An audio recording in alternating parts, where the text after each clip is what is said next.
रूस से भारत की नई हवाई ताकत। आप देख रहे हैं दूसरा पहलू। जब राष्ट्र की सीमाएं घिरती हैं तो रक्षा नहीं रणनीतिक बोलती है, और इस बार रूस ने भारत को दिया एक रणनीतिक ऑफर जिसमें बदल सकती है भारतीय वायुसेना की पूरी ताकत। रूस का सबसे घातक Su-57E स्टेल्थ फाइटर और बची हुई 2 S-400 एयर डिफेंस यूनिट्स अब भारत के लिए तैयार है। लेकिन सवाल यह है, क्या यह सिर्फ एक रक्षा सौदा है या रूस भारत के बीच अमेरिका चीन के बीच फंसी एक नई कूटनीतिक चाल? चलिए देखते हैं आज दूसरा पहलू में। ऑफर क्या है? रूसी रक्षा कंपनी रोस्टेक के मुताबिक भारत को 20-30 Su-57E फाइटर जेट तत्काल मिल सकते हैं। इनका उत्पादन भारत में मेक इन इंडिया कार्यक्रम के तहत होगा। भारत को मिलेगा सोर्स कोड तक का एक्सेस और कस्टम मॉडिफिकेशन की आजादी, यानी भारत सिर्फ खरीदार नहीं साझेदार होगा। इसके साथ ही रूस ने पुष्टि की है कि शेष 2 S-400 एयर डिफेंस सिस्टम की डिलीवरी 2025-26 तक होगी। अब ये समझना जरूरी है कि Su-57E आखिर है क्या। Su-57E हवा का अदृश्य शिकारी। Su-57E रूस का 5वीं पीढ़ी का फाइटर जेट है, जिसकी क्षमताएं अमेरिका के F-22 रैप्टर और F-35 के समकक्ष मानी जाती है।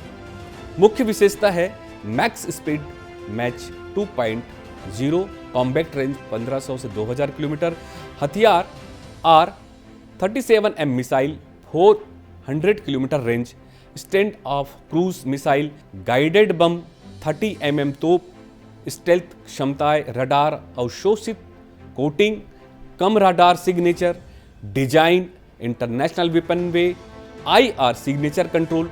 सवाल उठता है, क्या भारत को Su-57 की जरूरत है? भारत की जरूरत अमेरिका की नाराजगी। भारत वर्तमान में अपने तेजस, MK2, AMCA और राफेल जैसे प्लेटफॉर्म्स पर भरोसा करता है। लेकिन Su-57 जैसे फाइटर की मौजूदगी से भारत को लंबी दूरी और स्टेल्थ ऑपरेशन में भारी बढ़त मिल सकती है, खासकर चीन के खिलाफ। लेकिन अमेरिका पहले ही S-400 डील को लेकर भारत पर CAA TSA प्रतिबंधों की धमकी दे चुका है।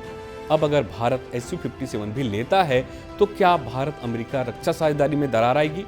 क्या भारत को अमेरिका से दूरी बनाकर रूस के करीब जाना चाहिए, या यही रणनीतिक संतुलन भारत की असली ताकत है? Su-57 की पेशकश के पीछे कई उद्देश्य हो सकते हैं।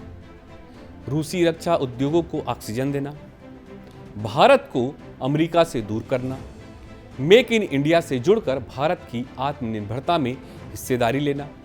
पर सवाल ये भी है, क्या रूस इस सहयोग में टेक्नोलॉजी ट्रांसफर जैसी बातें वास्तविक रूप से निभाएगा, या ये फिर से एक अधूरी डील बन जाएगा? भारत अब एक मल्टी आइलैंड डिफेंस पॉलिसी पर काम कर रहा है। अमेरिका से GE F414 इंजन मिल रहा है, फ्रांस से सफ्रॉन इंजन को लेकर बातचीत जारी है, इजराइल से सेंसर और रडार टेक्नोलॉजी, और अब रूस से Su-57 जैसे टॉप लाइन फाइटर।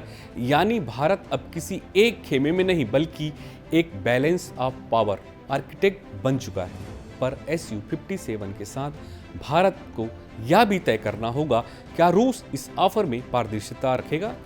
क्या भारत का मेक इन इंडिया इसका असली लाभ पाएगा? और क्या यह सब कुछ अमेरिका को चिढ़ाने की कीमत पर होगा? दूसरा पहलू आज यही कहता है कि Su-57 का ऑफर महज तकनीकी सौदा नहीं बल्कि भारत की रणनीतिक स्वतंत्रता का एक इम्तिहान है। भारत को अब यह तय करना है कि यह सिर्फ लड़ाकू विमान खरीदे या अपनी रणनीतिक उड़ान की दिशा भी खुद तय करे।